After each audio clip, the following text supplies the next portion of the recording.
Welcome, everyone, to Paranormal Round Table, PRT for short. My name is Josh Turner. Some people call me Wolf, if you're my friend.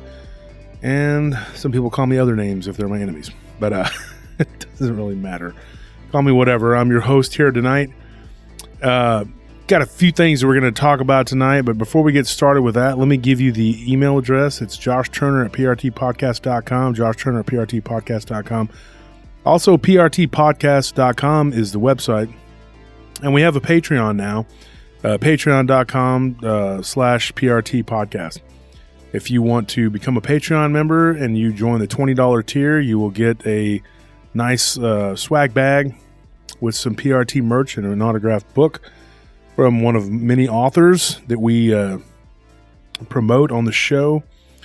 And we also have Facebook groups. And let me get into that real quick. We have Paranormal Round Table, which is the main group. We got Paranormal Lounge, which is Nelly's group. Paranormal Encounters, which is Mushu, the one and only. my co-host tonight, Mushu. That's his group. Then Wolf Turner of PRT fan page. It's was created by Chris Clough and Phil Stern, some fans of the show. I don't really do much with that. That's kind of their thing. They, and sometimes they make fun of me on there, and it's all in good fun. It's cool, but they make memes, and some of them are cool, and sometimes they have contests to try to see who can make faces like me or whatever. And I get aggravated, and I go in the bathroom and I cry. And then I just, I just say to heck. Oh, are those what those 2-hour showers are? That makes a lot. It's just me crying. Okay, it's cool. sad because they're mocking me in there. It totally destroys my world for about 5 minutes. Anyways, we got Quad Coalition of Sciences. That's Nick Valente. North American Dogman Project Region 2, which is D.A. Roberts. Paranormal Trucker Podcast, which is John King. Whisper to a Scream, which is Ryan Tremblay. And Dogman Werewolf Discussion, which is Della Carter and Phil Stern. And Paranormal Roundtable Prayer Group, which is Nelly's, and then of course Paranormal Roundtable, the group. I'm an admin in all those groups. Join those groups. Paranormal Roundtable group, the main group that I'm in, that is my group from the show. We will drop the link to this and every episode in that group. And if you go and you leave a comment, and one of us nice people from the show picks your name, you will be given a free gift, which is an autographed book and sometimes swag, like different types of merch or whatever. But you're always guaranteed an autographed book if your name is chosen. And if you leave a comment on the Paranormal Roundtable group with the link to the show for tonight from YouTube. Speaking of YouTube, we have a Tuesday live stream, which is typically 2 to 3 hours, sometimes even longer. And it's a lot of bonus content and a lot of stories and a lot of guests and things. And it's a YouTube exclusive. It's only on Tuesday nights on YouTube. And it comes on about 7:45 p.m. to 8 o'clock. Sometimes we get started a little later. This past Tuesday, we got started a little later, but we went pretty late. So we give you 2 or 3 hours usually. And you get a lot of cool content from that. And don't forget to like and subscribe if you're watching us on YouTube. And if you got stories that you want to send me, you got my email address. Or you can send me a friend request on Facebook. And if you let me know that you're a listener of the show, then 90% chance I'll approve you as a friend. And then we can correspond on Facebook. I'm also on Instagram at JoshTurner940. So on Instagram, JoshTurner940. And like I said, we have multiple Facebook groups. Also, me and my good friend Ken Gerhard are putting together a conference. And it's going to be, we were thinking about making it just a Dogman conference, but then after talking to Lyle Blackburn, we decided, you know what, maybe we'll just make it a cryptid conference, and we're going to invite multiple speakers. It'll be cryptid based, but it'll have some paranormal aspects to it. Like, I guess some people categorize those as different. I think it's all paranormal because it's out of the realm of normal, so it's paranormal. But yeah, it's going to be heavily cryptid based. And tonight we're going to be doing a potluck, paranormal potluck show. They voted for it. Yeah, everybody voted for it this past Tuesday, and the tiebreaker was Holly Mangum. She made a $10 donation asking for the Paranormal Potluck, so we're going to give it to you. So that's what we got going on right now is we're going to do a Paranormal Potluck. Hey, Wolf. What? What does PRT mean? Pretty righteous time, dude. That's what I thought this whole time. But it's apparently, spelling some confusion. Yeah, okay. Or some viewers, some new viewers, I would assume. I mean, older viewers should understand. Well, when somebody sends me a friend request and then I'll send them a question if they don't, sometimes I don't even bother with it because it's become so, common that I just kind of like, but if you send me a friend request on Facebook and you don't tell me, you don't specify that you're a listener of PRT or Paranormal Round Table, then I won't approve your request because I don't know you. But I'll ask people, hey, are you a listener of PRT? And they'll be like, what is PRT? Well, automatically, if you listen to the show, you know that that's Paranormal Round Table. So, and we do call our listeners paratroopers. And that was somebody that listens to the show came up with that during the live stream. Which I like. Yeah, which is pretty cool. But so we're going to get right into it, though, folks. Here we go. Let's get started on this. We got the dispense with the pleasantries here. So this is a paranormal potluck, and we do these every once in a while. And we got like different stories to tell, that didn't get put into other shows, or we'll take one from a different category. Or there's just not enough of that certain material yet. Yeah. So to make it a show by itself, so.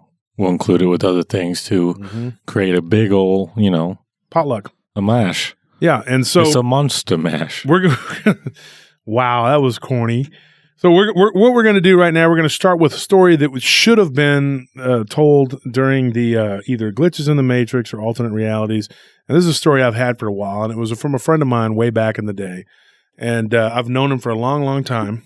And unfortunately for him, he got in trouble and he did some time. And he was in prison, I believe, 3 different times. And he was pretty infamous. He became pretty well known, and he was in a prison gang even. And yes, like I said, this is a friend of mine. I grew up with this guy, and we're still friends to this day. And so anyway, he told me this really crazy story. We were talking one night at the club years ago, and I've had this story for a long time. And I was, like I said, it should have been in one of the alternate realities or whatever, but we just never got around to it because it was a little long. So I'm going to try and streamline it so we can squeeze it in. He had a cellmate. And when he was in prison here in Texas, he had a cellmate that was an African-American man. And my friend, he is Mexican. And he had a cellmate that was African-American, and was quite a bit older than him. He was about 20 years older than my friend. And my friend, we'll call him Lee. My friend Lee, this guy was his cellmate for a while. And every night, this guy would go to sleep at the same time, and he would wake up at the same time. He would miss breakfast. He never ate breakfast. And usually inmates, they will go to breakfast. Okay, but this guy would not go out, would not leave his cell, and you didn't have to go. It was your option. It would get you up, and if you wanted to go, you could. You didn't have to at that particular prison. It was your choice. So he could stay in and sleep, and they don't care if you don't want to get up to eat. That's your problem. I mean, they're not going to make you go to chow. So he would sleep in every day. And so one day he said, man, with the small amount of food that we get, he goes, how can you manage to miss breakfast every morning? And this individual told him, he goes, your world is not like mine. This is a weird story. And I think you might have heard this one, Tony. And he said, when I'm asleep, I sleep for 12 hours every day. And my friend Lee said, yeah, I noticed that every day you go to bed at the same time and you wake up at the same time. Like this guy would literally go to bed before lights, like right before lights out. And then he would wake up like a program. Like a program. And he said, my world is different. He goes, I'm in this world for 12 hours. He goes, and then when I go to sleep, I go into another reality that's like this world, but I'm a completely different person. And he goes, and then in that world, I'm up for 12 hours. And then I go to sleep and I'm here for 12 hours. And he goes, and I've been doing this for 22 years. And he was like, So in the other world, you're 22 years old? He said, yeah. He said, I'm 45 in this world. I'm 22 in that world. And he was like, and it started the first day I came to prison here. And he goes, and it's not like you would think. He goes, you would think that it's some kind of psychosis that this, caused from going to jail. He goes, no. He goes, it was like I was a child. I went to sleep. I woke up and I was like a child. He goes, but I have my memories, like the first 2 years or whatever. He goes, I was like a baby. I would just have these weird dreams where I was just laying around screaming and crying, like literally like he was a baby. And then he said that about 2 or 3, I started developing the memories, you know what I mean? Like I started remembering. And he goes, I started to tell my mom and dad in the other world that I would go to sleep and that I was a black man and that I would wake up and I would be in jail. And I was in prison. He goes, but when I was little, I couldn't describe to them what it was like, what was going on. So he said in his other life, they sent him to a psychiatrist. They said, something's wrong with our son. He believes that he's this black man that's in jail, that he's a convict, and that he got, caught doing something, and he went to prison for it. And he's been in there for, whatever. And he said that this guy had caught a case on the inside. That's why he was in there for so long. He originally went in there for I think it was aggravated assault and grand theft auto or something, but he was only supposed to do a certain amount of time, but then he caught a case on the inside for fighting, whatever. And then it just kind of snowballed. And he said, I've always had a problem with authority, so I just, I ended up in here. And he only had like a little bit of time left. And he was thinking, he was telling my friend Lee, he goes, I don't know what I'm going to do when I get out, He goes, I'm so used to this routine, the last 22 years, And he said, so he goes, tell me about this other life you're living, And so he said, it's weird. He goes, in the other life, I have a job. I'm now married. And we're expecting our first child. He says, believe it or not, he goes, I'm a reddish, blonde-haired white guy. And so my friend, he starts laughing at this dude. He goes, dude, you wish, like you're dreaming, you're living a fantasy, you're wishing that you sounds like the perfect life. Yeah, you were free. And he goes, dude, no, he goes, I have a stressful life. I got problems in the other world. It's like, he goes, I don't know how this came about or what this is. He goes, the only thing I can think of is it's like I am one soul in 2 lives. He said, but in the other world, it's a little different than our world. He goes, than the way I remember it. He says, we have cell phones, we have all that, he goes, but I really think it's a parallel life, a parallel world. He said that the president we have here was not the same president. The presidents were different. There were different things. There were different, like places, all these different things that you would think. Events, maybe. Yeah, things were different. The timeline was a little bit different. Not 100% the same. It was just like it was off, And he said that there were certain things that were just different, and he started describing it to him, and he goes, there are brands of cars that we don't have in this world. There are just different types of deals, we have. He said even the name of his phone was called a Coleco or some sort of weird name, he said it was. And my friend went into detail about this guy, And then I thought maybe my friend was pulling my leg. But then there was a guy that was locked up with both of them. And this guy, about a year after this initial story was told to me, and your stepdad, I think, might have actually heard the story too, Tony. I know my brother and Scorpion and Willie and all those guys heard this story because they knew this guy very well. And when his buddy got out, and I was going to say his nickname, but he's was part of that clique or whatever.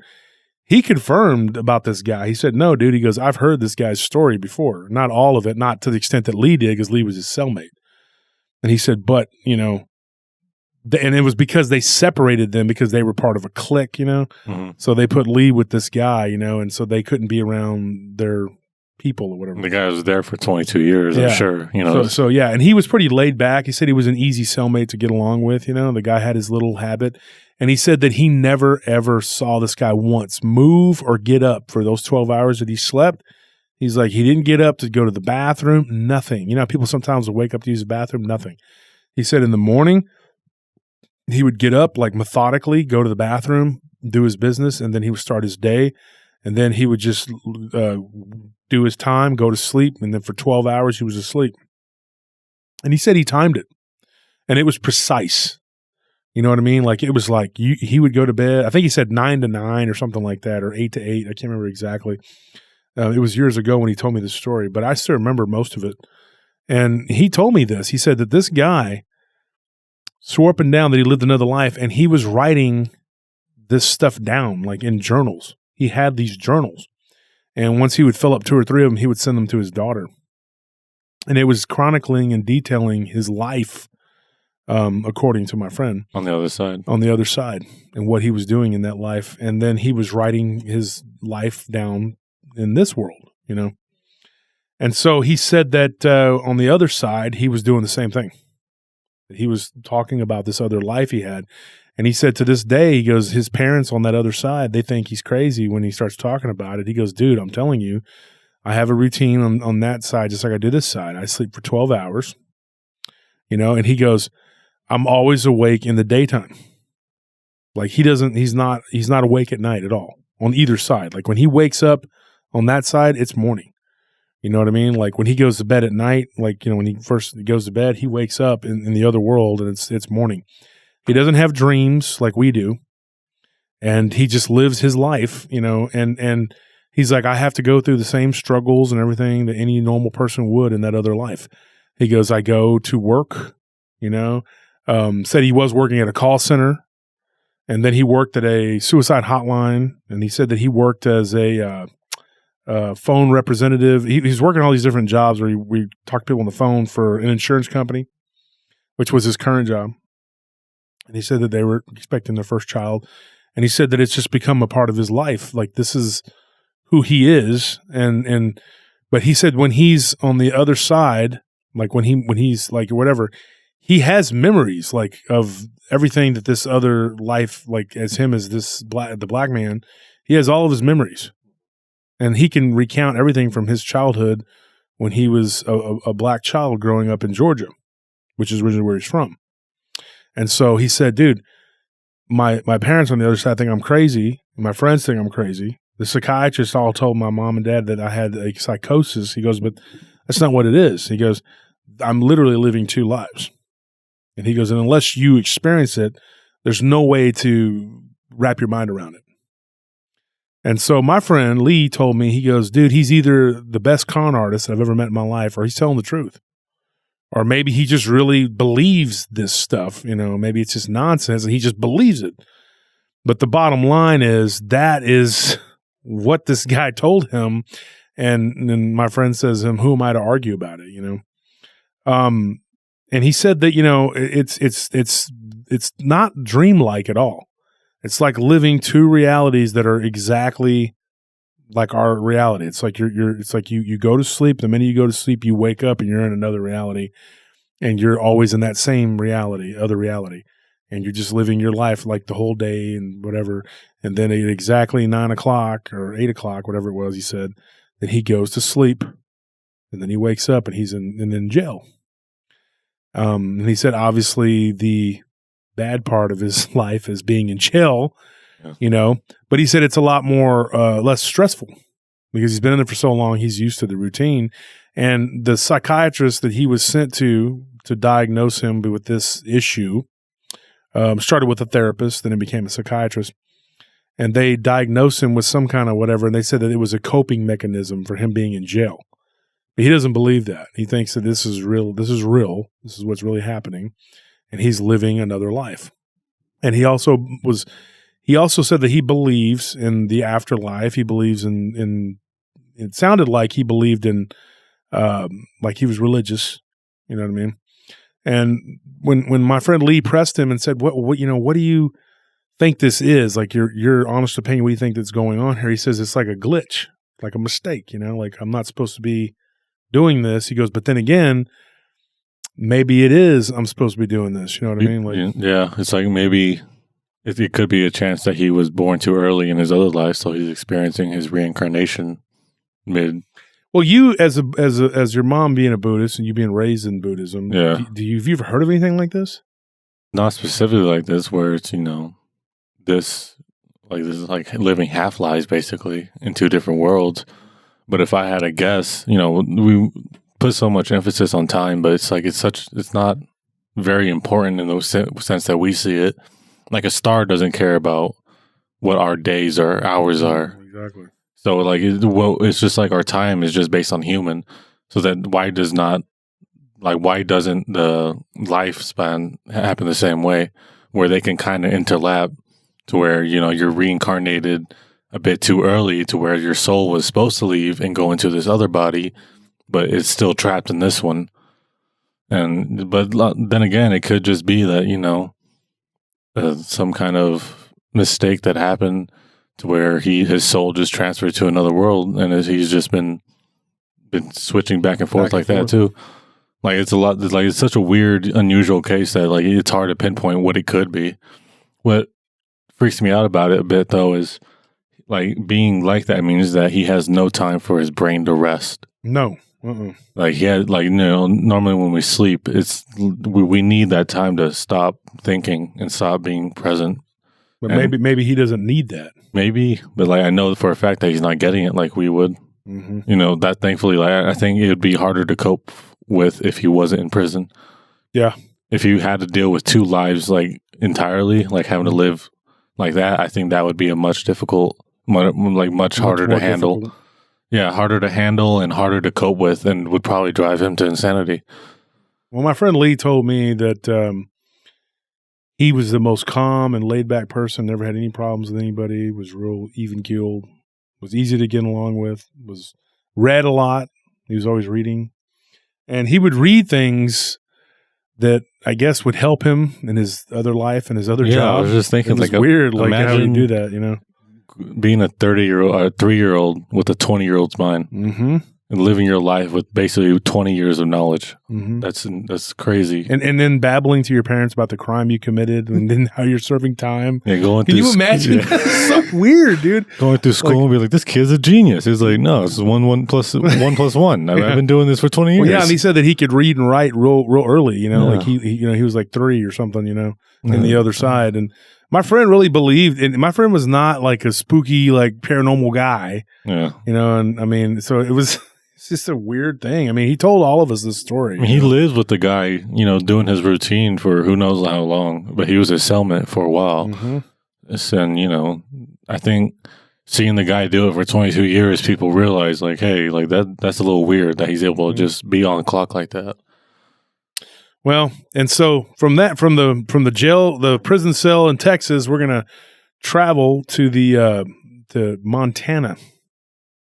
This story was given to me by a couple of guys that were hunting, and one of them's son listened to my podcast and said, "Hey, you know, you got to give this guy a story." He did actually give it to another podcaster who didn't use it, and so, well, too bad for him. But I thought it was pretty interesting. You know, and I was just thinking about it when I was talking to Nellie about it earlier about which stories we were going to put on the potluck show tonight. Yeah, and she, you know, we were trying to figure out what this thing could be and how, you know, and so I'm going to tell you and then see if you kind of think what I'm thinking here. So anyway, this story happened to these two hunters. It was near Billings, Montana, but further outside of, it was out in the middle of nowhere, but the closest city was, you know, Billings, I guess. And so they had gone out hunting and they were coming back empty handed. They didn't have anything. And they were just talking, you know, and going down this road, headed toward Billings. And they hear something scrape over the top of the car. And they're both like, oh, the truck. And they're like, whoa, what was that? And they're both kind of looking at each other like, and then, did you hear that? Did you feel that? Like something moved the car. And they thought maybe a tree branch or something, the wind blew something, but they said the wind wasn't really blowing that hard. And then they see something go over the top of their truck and fly out in front of their vehicle. And they said it had like a 10-foot wingspan. And now here's the thing. The wings looked like bird wings. It wasn't like this membranous bat-like feathery thing. Yeah, it was kind of like feathery from what they could see. And then it flew out about 100 yards out in front of the truck and then landed in the middle of the road. And they were like, whoa, what the heck is that? And so when they get about 50 to 40 yards, you know, they start slowing down. This thing was still there and they got a good look at it. And then it kind of like walked toward them and then just began to walk onto the other lane You know, they were in the right side of the road, and this thing was like began to walk toward the left side of the road, just kind of slowly to get out of their way. And so then they slowed down, and then they thought, you know, maybe this thing's going to make a move to go back toward the truck or whatever. So then they sped up as they went by it. When they went past it, the driver got a really good look at it. His passenger corroborated what he said. They said that it was weird looking, that it had like a weird looking neck. Okay. It had a human-like face with a really long, pointy nose that could almost be like beak-like, but they were pretty sure that it wasn't a beak, you know, if that makes any sense, and that it was covered in like this weird kind of like hair all over its body, but that it looked bald from a distance, but then when you get up close, you could kind of see like a fine hair on the head, but the rest of the body was covered in hair. Like you could see, like not fur, but like hair. And they said that it was, and so, you know, when I started listening to this, I started thinking of the comic book guy, Vulture. Yeah. You know, and so I asked this guy, you know, what he thought it was or whatever, because it didn't sound like a gargoyle. It didn't sound like anything I'd ever heard of before. It didn't look vampiric. They didn't see teeth or anything. I don't know what it was. And so then I was thinking about it, and I was like, what does that sound like? And so that's the only thing I could think of that came to my mind.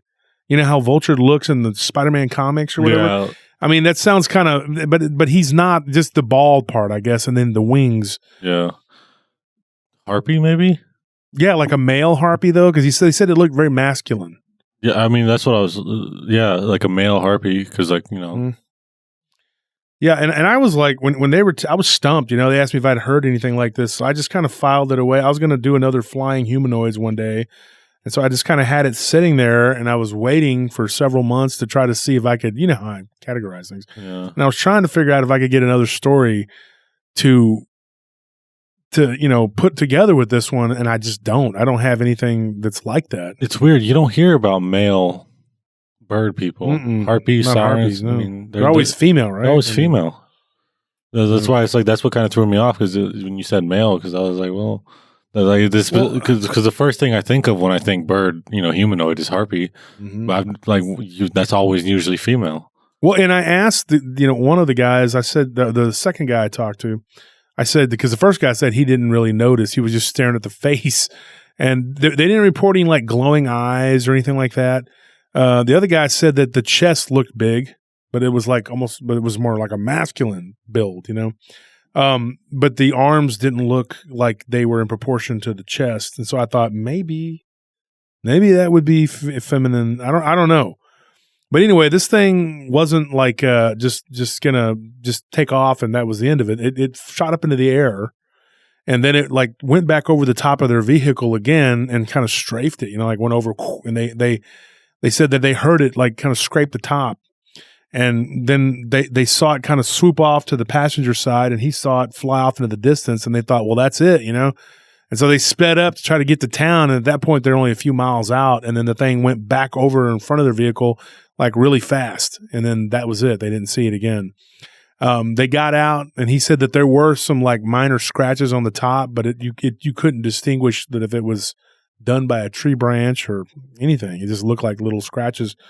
But that was a weird story, and I thought that, you know, what could that be? You know, like I've racked my brain trying to figure that one out. Yeah, I don't know if it's.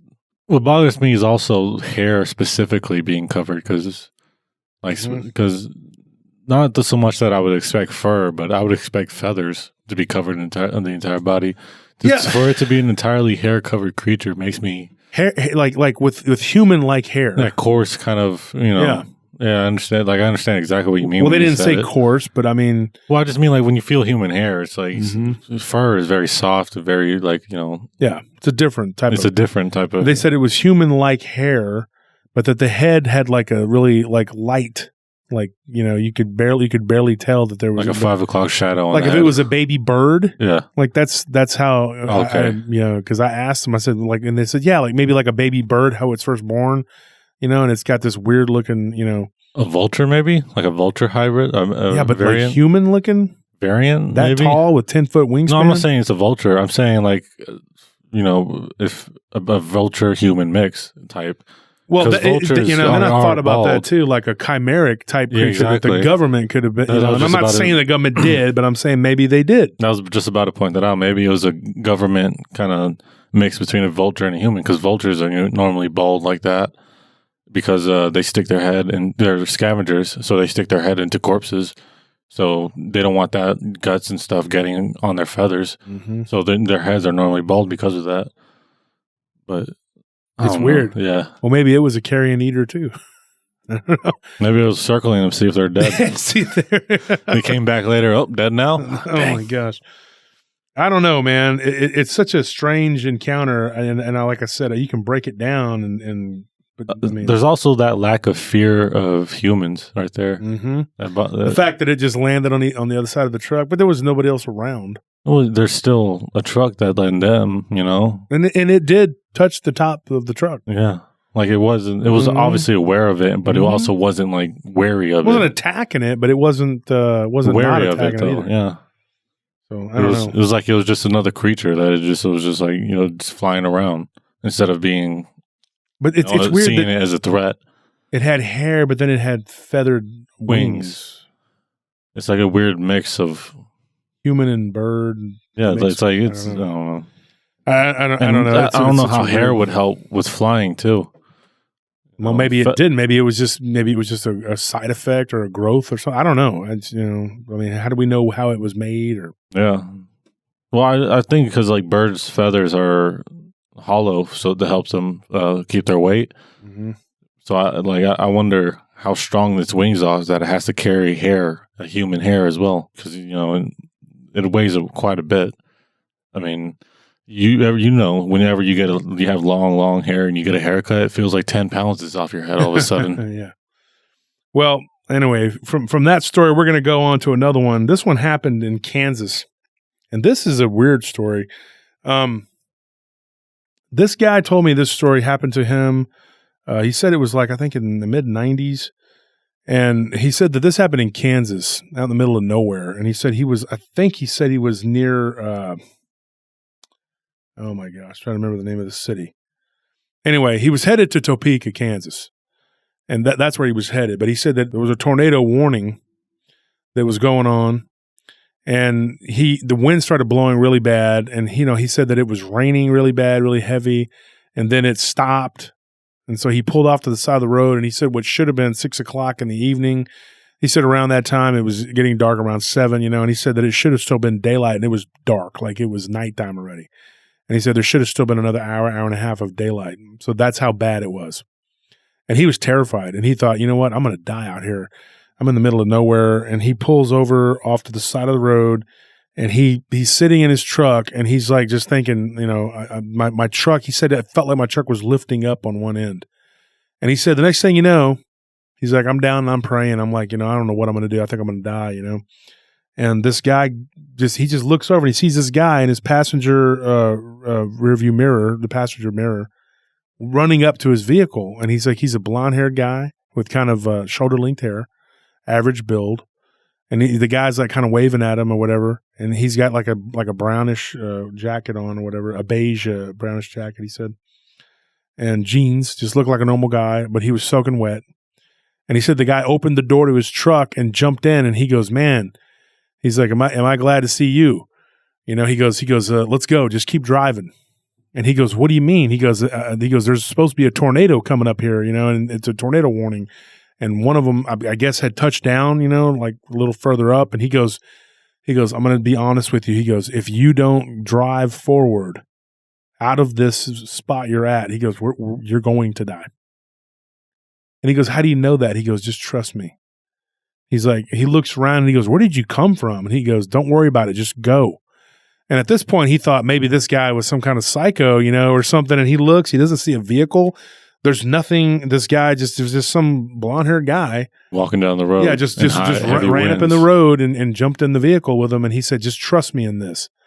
And he goes, dude, I saw funnel clouds up ahead. And I think he said this was outside of Wichita, Kansas, and that he was headed from there to Topeka. And so he said, I think that's what he told me, because I don't have it in my notes right here where he was coming from. But he said, anyway, long story short, he listens to the guy. He said that like this weird feeling came over him that he needed to trust this guy. He needed to listen to this guy.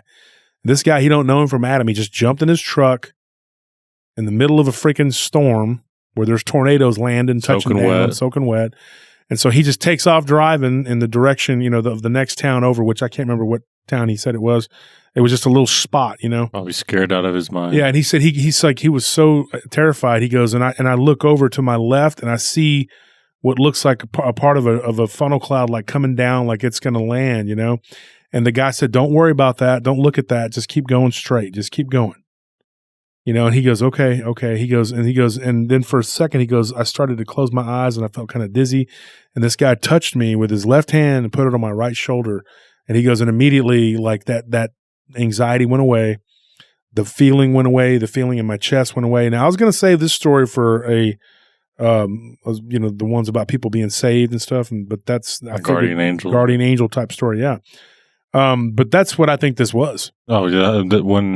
That's what it started to sound like to me too. Mm-hmm.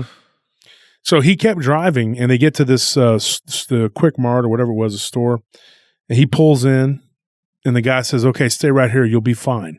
And the guy gets out of his truck and just starts walking, and he goes around the corner of the building, and he says, "My instinct was to follow him, but I knew not to." And he goes, and then I just sat there. He goes, and then I went inside the store where there were other people that had pulled in, and it was like a truck stop. And they pulled in and they were all inside, like freaking out because the weather was so bad and the electricity was out, And he said that the guy just disappeared around the corner. And then he was in the store for a few minutes and he thought, man, I better go check on the guy. What if he's dead or something? What if he's out there He's out there in the storm. So he goes, I went outside. He goes, and I went around the corner and the guy was gone. I mean, like I didn't see him anywhere. He goes, I walked almost all the way around the side of the building. He said, but then the rain and the wind was so bad, he ran back inside. He said the next day he went to sleep. He when the storm calmed down, he went out there and he went to sleep. He gets up, he goes inside, the truck stop or whatever, and he takes a shower, whatever. It's one of those where you can pay to take a shower or whatever. He comes out and he is listening to the report, and right there where he was at, dude, a tornado went right through there. And it would have like just been right on top of him. It would have killed him. And then he said later on, he ended up, like he was a young guy when this happened, And he said later on, that like his mother told him that she had a premonition because his mother called him, like later on that same day, whatever. And she said, I had a premonition that you were going to die, but that this angel like appeared to me in this dream, like when I fell asleep. She goes, I just got real tired and I couldn't stay awake. And she goes, and I was praying, and this angel, she thought it was an angel, came to her and said, don't worry, he's going to be fine. And when she described the guy to him, because he goes, can you describe this? It was that guy to a T. It was the same guy. And so when he told me that story, I was just like, oh my gosh. I mean, I was reading it.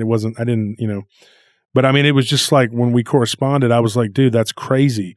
But yeah, I mean, it's an amazing story. And so I thought about it, multiple times because I've gotten stories like that. And I had almost enough to do a show, about people being saved. There was another one very similar to that. I'm not going to get into, but something very similar to that. Somebody had actually, a friend of ours, which I'll talk to. I'm going to re-interview them about this for the show, but they had saved them on the side of the road. Same thing, kind of got in the car with them and told them, hey, do this. Except this individual that got in the car was not a blonde-haired white guy. It was a more Hispanic-looking person. And then when they were to safety, because it was flooding, they just disappeared. Yeah, they got out. And this was in San Marcos during the floods. And they got out. But I need to go back and talk to them and get the whole story. But he gets out, he disappears. And they're like, where did this guy go?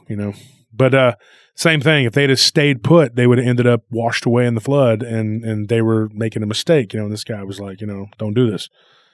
But that story was, that one kind of stuck with me. And I was like, you know what? I'm going to tell that one, because I've been wanting to do an episode just based on people being saved by, whatever. But for whatever reason, at first I was going to say like maybe it was deceased spirit, that died in a similar situation. because there's a reason why that area is called like the wind. What is it? Tornado Valley. Tornado Alley. Yeah, exactly. He's like Oklahoma, Kansas, that whole area. Yeah, the high plains. It's really, it's rough. And so and I was gonna say like maybe it's a deceased spirit that comes to try to warn people. Maybe it was. Maybe he's working for God. The mother makes me think it might have been a guardian angel. But maybe he was in the service of... That could be possible, too. A deceased spirit in the service of God or something. Kind of reminds me of another story, but about deceased spirits, but I'm not going to get into that one tonight. Okay, so this one, we'll leave the plains of Kansas now, and we're going to go to Washington. Nice. Yeah, this one is... Nice tour of America. I like it. This one was up in the Northwest. I think he said it was on the road to near Olympia. I think that's what he said. Unfortunately, folks, I can't find my notes on this one, but I know it by heart because I remember this guy telling me this. But I got this part on my phone here. Anyway, this guy, he was telling me this, and when he was talking to me, he was telling me, he goes, "Look, I'm a very overweight individual." Okay, and he goes, and I was a truck driver for years, and so I was a lot of sitting. Yeah, a lot of sitting. And he said that he was actually in his wife's car that day.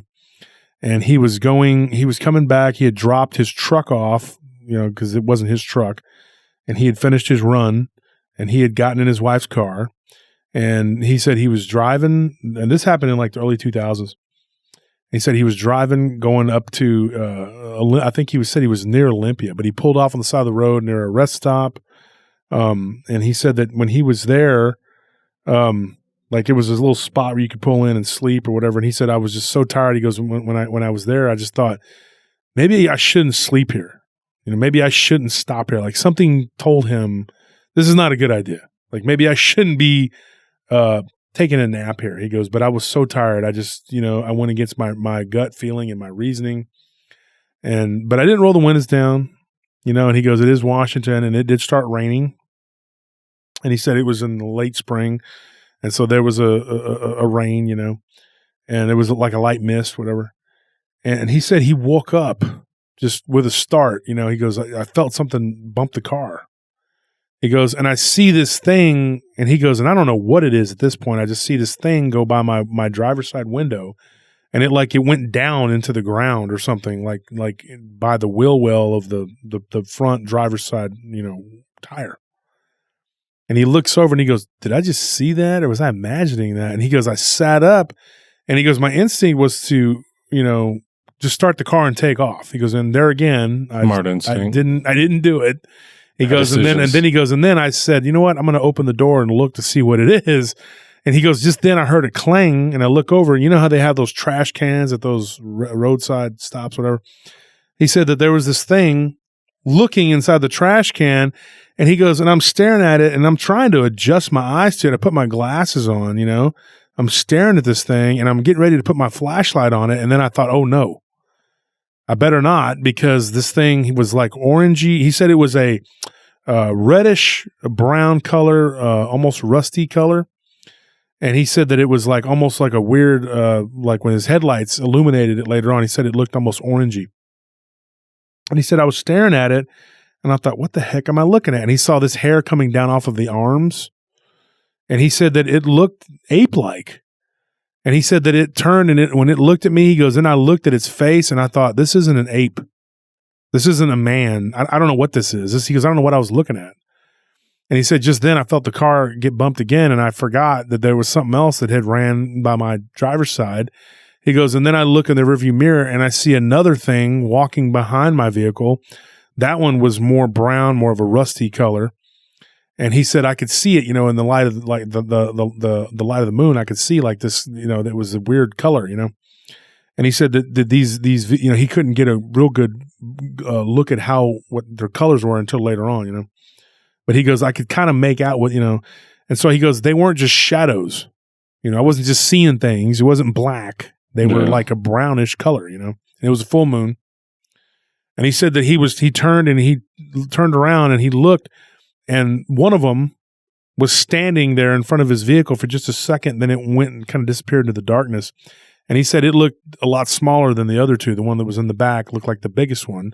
And the one by the trash can was staring at him and then just got down on all fours, kind of like a gorilla, and just came running toward him. And then it kind of like threw its hands up when it got to the car. And then he said, dude, I started to try to sink down. And he goes, all it was doing was pushing my big belly up against the steering wheel. He goes, and then when I was like slunk down to a certain point, I couldn't go down any further. I was trying to lean the seat back. And he goes, and that turned out to be a mistake, is because all that did, it got stuck, and it wasn't a power seat, Yeah. He said, so I couldn't go back any further. And then, of course, when he tries to drive off, the seat's laying down, And so he's like, dude, I'm thinking I should try to drive off. He goes, but I'm scared that these things are going to just try to jump through the windows, And he goes, and I did have a cell phone. He goes, and phones back then did take pictures. They didn't take good ones.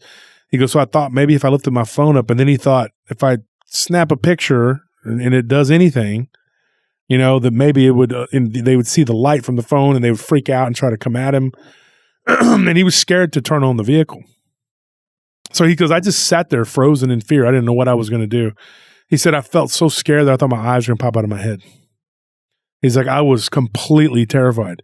And he goes, and then he goes, just then I felt something bang up against the driver's side of the car. And he goes, and I turn and I look, and this one of them is sitting there just with its teeth, like with its lips pulled back, and it's showing me its teeth, and it had fangs. He said, not like, a tiger or a wolf, fangs, anything like that. It was like like if humans teeth, but then you have like really big human fangs. That's like chimp teeth then. Kind of like a chimp's, yeah. Yeah. And I asked him that too, like a chimp. And he said that he turned and he looked, and it had a weird protruding brow ridge with a big forehead.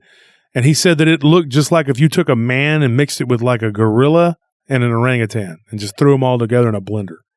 That's the best way he could describe it because of their color, And then he said he looked back to the right, and the first one that was, or the second one that he saw that was by the trash can, had gone over and was like kind of pushing down on the hood of his car, like it was trying to like examine it or something. He said at this point he don't know how aggressive they are. The first one, he said that the one that got in his driver's side window that was showing its mouth. He said that there was, because of the rain and the humidity, he goes, his windows were almost completely fogged up, but he could, at this point, he could still see through them, But he didn't think they could see in real good, because the windows were tinted and then it had the fog. Yeah. So he said he thinks that the thing was trying to look, and then it was opening its mouth, like he did. It didn't look like he was, trying to intimidate, whatever. But it wasn't. And he said that maybe he was looking at his own reflection, and so that was another thing that I thought, maybe that's what he was doing. And then he said that the one in the back pushed down on the trunk, so they're like pushing on his car, and then the one that was in the driver's side window came back and like put its hand up on the. And I said, hand? He said, yeah, it was like a human looking hand, but with nails. He said it just looked like a Neanderthal bred with a gorilla.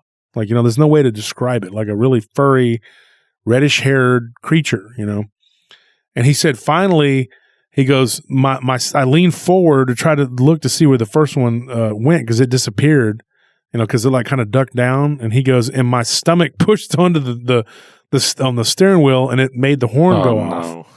And he goes, and then I go, oh man. And so then they all three kind of backed off away from his car. And at that point, he just started it and he just took off. Like he just peeled out of there. And he said he looked back and they didn't give chase or anything. They all just were just kind of standing there looking at him. And when he drove down the highway, he goes, dude, I was a mile down the road before I realized I was driving the wrong way. I was on the wrong side of the road, dude. And I see these headlights and I'm going like, what the heck? And then I realize, oh man, I'm in the left side of the road. I'm supposed to be on the right side of the road. And he swerves back over and he gets onto the other side. And he's like, dude, I was so freaked out that I thought, I was about to die, not from those things, but about to have a head on collision, And he said that it just freaked him out. And he goes, dude, it wasn't a day gone by that he hasn't thought about that incident. What a way to go. You just escaped 3 humanoid Bigfoot monkey creatures, monsters only to get into a car accident. Because you're so freaked out. So, I told him, I said, dude, I've heard stories like that before. One guy in Oregon, I don't know if you remember, I think it was the Halloween episode, where the guy got choked, like it face palmed him. Oh, yeah. Pulled him out of the car or whatever. And I said, dude, you're not the only person that's happened to. Another guy in Washington was a meter reader, and he got chased. And then, of course, he was running down the highway trying to flag down a cop and nobody, or flag down some cars. Nobody would stop. Finally, a highway patrol picked him up because a Sasquatch had chased him, I can understand why they thrive out there. Well, the habitat. I mean, that's also scary to think about. These things just surrounded him. Mm-hmm. Not even on purpose either, because I don't think they really knew he was in there. Like you said, they were just all around him purely on instinct. And I think they sensed him, but I don't think they knew, like, for a fact he was in there, or else they'd be more aggressive. Yeah, and I really wanted him to. We had kicked around about him coming on the live and telling that story, but I know there's some people that still stubbornly don't go and watch the live stream on YouTube, and so I wanted to tell it on there. But if I was thinking about trying to get him to come on the live and tell it himself, but he's not real good when he starts talking about it. Mm. Like he can't. He gets nervous. He can't vocalize it. Yeah, you know how that goes. And I might be having the guy with the. That's why I'm not really going to say much more about him, but I might have him come on and tell his story about what could have been an angel. I don't know if that's an angel or a guardian angel or a deceased spirit or whatever. But I was thinking about getting him and maybe his mother too to come on and tell the story. That'd be cool. Would be very cool to get more in depth about. Yeah, and so where are we at time wise here? Let's see, 51 minutes. Well, you know what, folks? I'm going to give you one more. We have time. Anthony's asleep, so he can't hit us with his noodle anymore. He can't come up here and yell at us. Let's see some. Oh yeah, somebody had told me that I make y'all work for free on the podcast. So. Well, everyone tells me that I'm actually Anthony and Anthony's Mushu, and that we're just one person. Some guy said that I have my nieces and nephews working for free on the podcast. Like, oh my gosh, and that our show is riddled with technical difficulties. I'm like, no, it's not, dude. It's like anybody else's show. Everybody, there's things that happen, but whatever. Anyway, people are just haters. What's wrong with free labor anyway? Well, the guy that said it too, like I followed him back to his channel, whatever, just because, it would upset Nelly. And I was like, who cares about these people, and I went back and I looked. This guy looks like he can't even get out of bed. I'm just like, I'm just, he's mad. He's talking about me, talking about working out and stuff like that, because I tell people they should work out and it's healthy for you. And I tell him, and he says, oh, he brags about being strong. Well, I had a person tell me that I looked like I was in my late 20s today, and I got carded at the HEB, the grocery store. So I was like, wow, that's cool. And so, a boost of confidence. Yeah, I was happy. I was like, wow, I felt good. And she was shocked when she looked at my ID and thought I saw I was 46. So I'm sort of telling people, this guy could take my advice and go work out, or he could end up like the guy who was so overweight at the time that he honked his horn, And I'm not making fun of you, sir, but like he said, he's been working out and losing weight, whatever, and so. But trucking is a hard job anyway. It's long hours, and you really only eat fast food. Mm-hmm. So it's understandable, with that job to be overweight.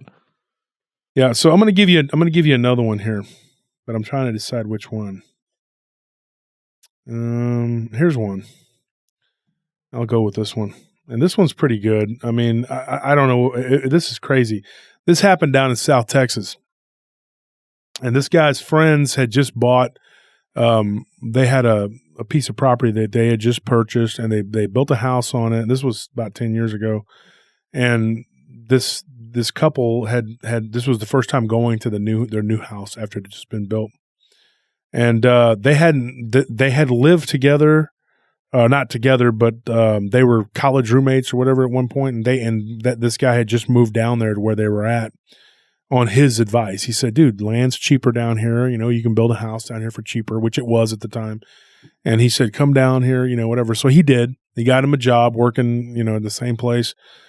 And so they had a housewarming get together, whatever. And so there was them, and then the couple that lived there, and then another couple, and so they were the last ones to arrive. And they said, "Hey, just follow because they said it was down a county road, and it was dark and it was hard to find." And he said, just we just follow the little signs. They put little signs out and saying, "Hey, keep going this way," whatever. And so they found the gate, and they gave them instructions on how to open the gate and get in, whatever. So they get out and they open the gate and they start driving up this gravel road. And he said this gravel road was so freaking long, dude. He was like, I couldn't believe it. I thought it was maybe a quarter mile. He goes, I don't think it was, but it felt like it, you know. He goes, you could see the house way off in the distance, and it was real small.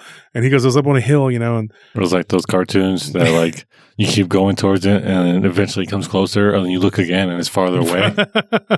But he said that they see this thing come running out of the field, you know, and he said that it was like this tall grass on either side, you know, and it was on like, you know, 30 acres, he said, you know, and he said that this dog-like thing came running out, and he said dog-like, and now I'll get to that in a minute. When he said that this thing came running out, and it ran out in front of their vehicle, and then went around the other side of the passenger side of the vehicle, and it just immediately started biting and attacking, trying to bite the tires. And they, you know, now dogs do that. Dogs will come out and they will attack a car or you know, they'll attack a lawnmower, you know. Yeah, whatever. They don't know any better. They'll attack the wheels of them. They'll attack a wheel and they don't know any better. And so this thing, you know, tried to grab onto the tire, and he was like, whoa, what the heck? And so he calls his friend, and he says, and his friend's name's Troy, and he says, Troy, he's like, dude, you know, your dog is out here, you know, is trying to attack my car. And he goes, dog. He goes, is this your dog? And he goes, no, we have a border collie and a chihuahua, and they're both right here inside the house. And he goes, well, there's this giant dog that's half the size of my freaking car. You know, it's taller than my freaking BMW, and it's attacking my car, and it's tearing it up. He goes, it just bit into the fender of my car. And he goes, what? And he goes, yeah. And then he said that whenever it kind of got out in front of their car, for a split second, they took a look at its eyes, and they glowed like a orangey color. And then he said that it was just weird, like the light coming from its eyes was like illuminated, and then it just ran back, and the tire popped, and then it just like went and started messing with the back tire, and then it just took off and ran back into the woods, or ran back into the darkness. And at this point, his wife and his sister-in-law, his wife's sister, they're freaking out, and everybody's like piled into the middle of the car, scared, you know. And he's like, dude, I'm almost in the passenger side driving, and she's like right in my lap, and we're in the middle of the car. He goes, and I tried to file an insurance claim, and they were like, what did the damage? And he said, a dog. And they were just like, no, this is crazy, you know, like dogs can't do that. Yeah. The dog doesn't do this, you know. And he said it was like 10 years ago or whatever, and he had pictures of it, but you know, I never went back and got them from him or anything. But it was just, you know, he said that it really didn't. You couldn't really tell, you know, like how bad the attack was from the pictures.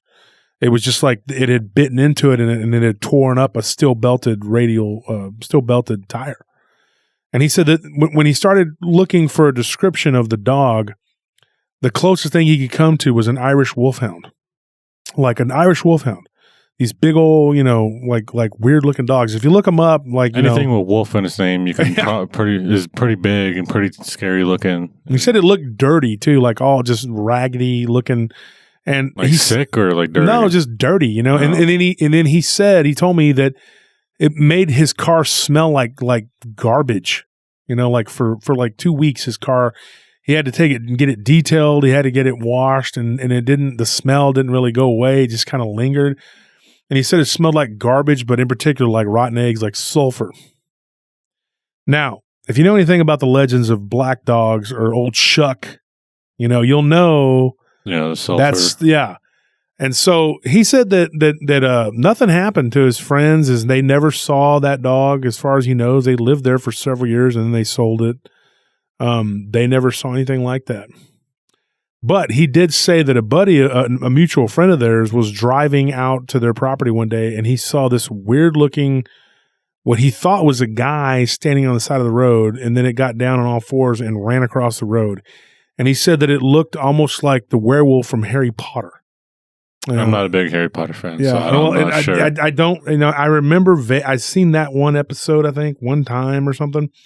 So I went back and I looked, and I thought, you know, and I told this guy, I said, do you think that could be the same creature like you saw? Like, does that, Irish wolfhound looking creature look like the werewolf from Harry Potter? And he goes, not really. He's like, but I guess if it got really skinny and emaciated and had a lot less hair. So who knows, dude? I mean, it just, I just think it's weird because these stories, these legends kind of run together. And this seems like a different creature from what the first guy was describing. Let me see it. He's just a lot skinnier. Oh yeah. Well, it doesn't look like an Irish wolfhound to me though. Yeah. Look up an Irish wolfhound. Folks at home are going like, we can't see this. Well, you can search it with us. I mean, yeah. But I did look up the Irish wolfhound, when I got this story, but that was months ago. Okay, yeah. Yeah, I know this dog looks like that, yeah. Yeah, that doesn't look like it though.